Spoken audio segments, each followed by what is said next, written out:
Hello, welcome to One Global Movement. Dr. Yvonne Mundi here. I am doing my walk for the day. I enjoy walking.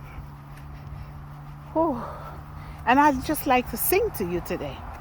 My voice is not the best, but I love to sing, regardless. So I'm going to sing to you a little song because I am just so happy to be living in such a time as this. I am very grateful for everything that is happening around me. So I'm going to sing you a song. Listen well. You might find your own inspiration in this song. All right? Thank you so much. I have received forgiveness from the Lord. Oh, so much forgiveness I cannot quantify. I have received redemption from the Lord. Oh, so much redemption I cannot quantify. Whew. Okay. Yes, I have received a lot. That song means I have received a lot more than what I have asked for. I have received too much more than what I have asked God for. And I am so happy that I am living in such a time as this. If you can imagine that, coming from grass to grace, if you can imagine that, considering my background, considering what I was told as a child that I would never amount to anything if I don't do like my father told me to do. If you can imagine going through all the storms of life as a child and you did not know what was going to happen to you the next moment. But the one thing that kept me going was willpower, determination to achieve an education so that I can also inspire and help others to do the same or even better. And living that dream today is such a blessing that I cannot trade for anything in the world. And living that blessing through the prophecy of my grandmother, who said, God has lined you up your path with people, angels that will help you cross so that you will come back to this village and then you go to all mothers and children of the world and help them. And my grandmother told me, no matter what happened, do not stay in this village because of the way God has created you. They're not going to allow you as a female child to live in this village. And so my grandmother said, but never you forget about this village because this village laid the foundation for you. So come back here, whether some of the parents of the village helped you or not, but you were created to serve humanity, to serve everyone. And the number one thing, I had goals, lots of big goals. I did not know how I was going to achieve those goals. I was beaten for even talking about them, writing them. Everything that I wrote was burnt or torn and thrown away, and I was beaten.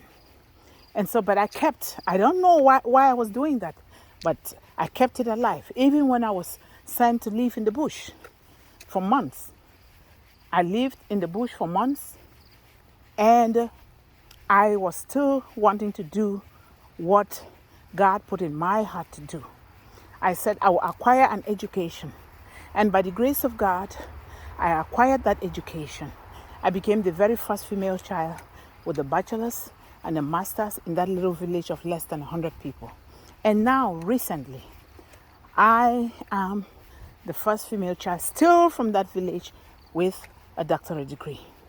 I'm saying this not to be proud. I'm saying this as an inspiration to all of you out there that when you put your mind into doing something, when you are determined, under blood or sweat or water or under any difficult circumstances, God takes it and turns it around and makes sure that your goals come true. So that is what happened to me. And today I said, I am going to build my mom a home, a beautiful home of our own, because we were made homeless. Not, hello. I'm saying hello to some people who are also running on the same track that I'm walking on. Sorry about that. So I wanted, the first thing was to build my mother a home, because we were made homeless, not by choice, but by the choice of others. And then the second thing was to build polytech schools and IT schools, beginning from the village where I was born, because charity begins at home. And I'm working on that right now. And then another thing was to roof the homes of parents, of families in the village, because they went through a lot just to try to roof their homes because of the poor economy, that the economy is being suppressed by our colonialists. And so it was difficult, and I said I would do it. And I said I would do community work, and I organized community work, cleaning around the tap areas, cooking food for the parents of the village and children. And I did all of those things, but I was also doing it together with other kids in the village that really loved me a lot. And so I did those things. And I said, I am going to travel the world to study the culture and the living conditions of other people. And that dream too is also coming to fruition. I just came back from South Korea, being invited to come and speak at the Lincoln Middle and High School and do activities with the children. I just came back from there, and it's just going to continue. And I said, I am going to advocate for women and children in the world because of what me and my brothers and my mother and our mother went through, especially me, the female child. And you know, a lot of things have been done to my mom. My mom had 9 children. We are just 3 of us left. And the odds are still against me by the man who raped my mom and put me in my mom's tummy. The odds are still against us because they're trying to control my mind and do everything. And I am not like my mom. My mom was just a teenage mother crying. When they say anything, she will sit there and cry. But I'm not like my mom. And so they don't like that. Now, my 2 brothers passed. I couldn't go to Cameroon because my aunties, they called and begged me not to come. That man's children that I call my father, they are waiting for me to hurt me. And he's my father, of course he is, biologically. And my mom said, take care of him. No matter what way you were brought into this world, still take care of your father, because he is your father. God knows why you came into this world through that route. I did. I provided food, medication, and other things for him, and I helped bury him too, which is good. I'm glad that I did that. He disowned me. He never wanted me. I begged for reconciliation, and he died. He didn't care, but that's okay. And I have learned from my grandmother that, and from my mother too, that everything happens for a good reason. I now begin to see the results of what happened to me when I was little. I begin to see the results today in my life through Mr. Ash Mufara, through a lot of people, not just him, but him, because he is bringing something into the world that is huge, that is big. Hello, how are you? Good, how you doing? Good. Is that a friendly dog? Yeah. That's good. Yeah, just passing other people too that are walking again. So, Mr. Ash Mufara has brought a full stop, has put a stop sign to all my search of ways to help myself my family, and others. And now I am concentrating on doing my own passive business every single day. And I want to spread it out to the world to help one another, to help others that are also struggling. Because my story is just a symbol of all other stories that are out there. There are so many stories like mine, some better than mine, some worse than mine. But no child alive should ever be made to visit the place that I visited when I was just 11. No child at all. No mother should be made to go through what my mother went through hell, real hell. I saw it with my own eyes. My mother is living today by the grace of God. I am living today by the grace of God, because some of the young girls that went through the same things that I was going through are no more. And sometimes I just cry. I feel like I cheated death. And I ask God, why? Why am I alive? Why me? Why not the others? So now I am bent, and I have devoted my entire life to serving young men and women, families, mothers, with a focus on the young woman. So that is what I'm doing. And I know that it's a little difficult.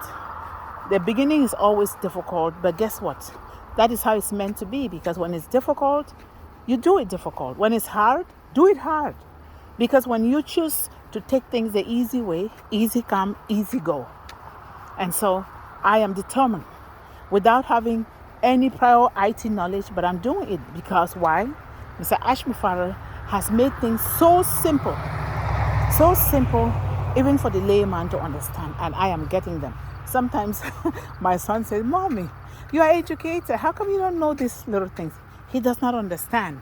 He was born here in the United States of America, where he has that opportunity to be exposed to those things. I never had it. I'm learning it as an adult, and I'm getting it too. So I just thought I should share my story with you to know that you are not alone. And what doesn't kill you will make you stronger, wiser, and successful. So you know that for yourself. And you will not even worry about anything, because what my father meant to hurt me, God has taken it and turned it around for my own success, for my own goodness, so that I can be able to reach out to others, just like Mr. Ashmufara and other people have reached out to me and build me a bridge to cross over. And I'm crossing over every day. So thank you guys so much. This is a little bit longer, 13 minutes. Watch it to the end. It's going to spark something within you. Never you give up in life. No matter who says what. No matter how long you're beating. So long as you're breathing, put it in your mind. Put it in your heart that you will do it. That it is possible. That if others can do it, you too can do it. And keep going. Keep moving. Don't fight back.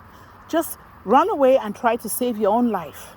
But keep doing, because there is something, I don't know how to explain it, that happens when you are determined to do it or die, DD, as Mr. Ashmufara says. When you're determined to do it or die, guess what? The heavens, the universe opens up, and things begin to fall in place that you never thought will ever fall in place for you. They will happen. It happened for me. It's happening every day. And it will happen for you too. Just be determined. Do whatever it takes. Whether you are meditating, whether you're praying, whether you're walking, bonding with nature like I'm doing right now, do whatever it takes to get up there at the top where you have clean oxygen. You breathe clean oxygen, because it is the bottom that is overcrowded. If you stay at the bottom, it's overcrowded and it's going to choke you to death. And don't worry if some of your friends, they desert you. Because why? They don't understand. It's not because they are wicked or mean. They don't understand. because the dream that you have was given to you and not to them. So they're not going to see it for you. You have to be able to see it for yourself. You believe it in order to see it. And don't blame them. Don't fight with them. Don't even hate them. Pray for them so that someday they too can see that dream and chase it and work on it too. So thank you guys so much for watching. Like, share, subscribe, thumbs up, keep some comments, and turn on the notification bell for when we go live and when we have fresh content, so you don't miss out. Thank you so much for watching One Global Movement. Together, we will eliminate illiteracy, hunger, poverty in the world. I love you all. Bye-bye.